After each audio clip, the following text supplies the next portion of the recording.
welcome back everyone once again. Abhay here, and we are going to begin the poem section today. Today we will deal your two poems. The one is Dust of Snow and the second one is The Frog and Ice.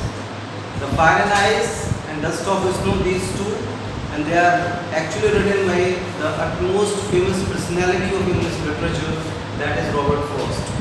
Basically, Robert Frost belongs to America but settled down in England for some time.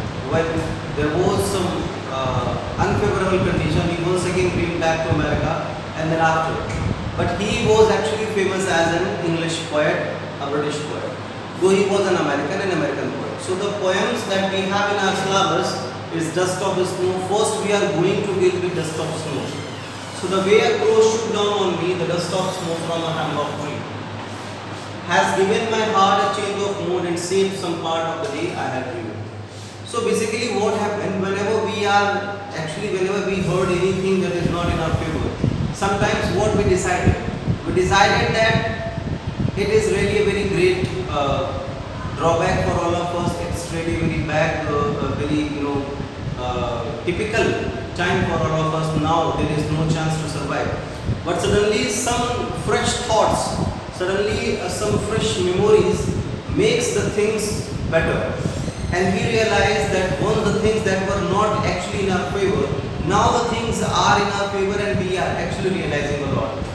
Okay, so the poem, The Way a Crow Shook Down on Me, the Dust of Snow from a Hemlock Tree. In this poem there are three main features. The one is a crow, the second one is hemlock tree, and the last one is actually ice. Okay, so it's snow actually. So the way a crow, the poet was going through a snowy forest and he was sitting under a hemlock tree.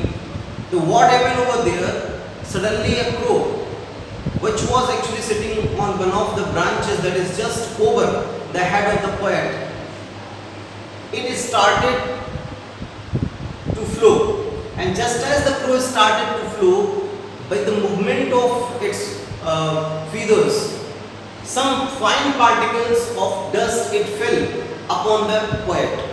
Okay, the way a crow shook down on me, some fine particles of the snow shook down on the poet. And what was that? The dust of the snow. What was actually shook down? The dust of the snow. From where? From a hemlock tree. Hemlock is basically a poisonous tree. Okay, and has given my heart a change of mood. And this incident has given a change of mood to the poet, and he was very thankful because by this incident had saved some part of the day I had lived. So by this incident the poet has just saved the some part of the day which will definitely be wasted if that fine particles of the snow didn't fall upon him. Okay, so this is what we can correlate with our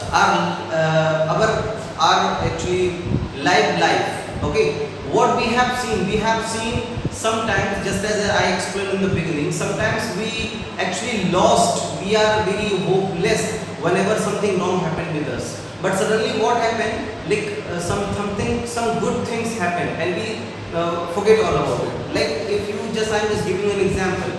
Suppose you haven't secured good marks in one of the subject, okay, and you are very upset due to that. But after a certain period of time, when another teacher came and he informed you that you have secured very good marks in his particular subject, then that thought will definitely demolish the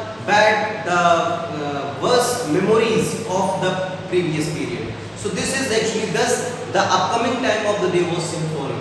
We are also dealing with the second poem, that is the Frog, Fire and Ice. We will deal with fire and ice too in this video. So some says the world will end in fire and some say in ice. This poem belongs to human tendency. Desire and jealousy, these are the two things as per poet which are far more dangerous than anything else. Each and every act of human being, of an individual, is directly proportional to the ambition that is going on in his mind. Okay, so some says the world will end in fire. So fire actually stands for the desire, because desire burns us from the inside. Okay, so some says the world will end in fire. So as per some people, Here some stand for general. Some people, some say the word will end in fire and some say in ice. From what I have tasted of desire, but so far as I know about desire, I hold with those who favor fire. So I am supporting those people who are actually of the opinion that word will end with fire, because fire and desire, these are the synonyms.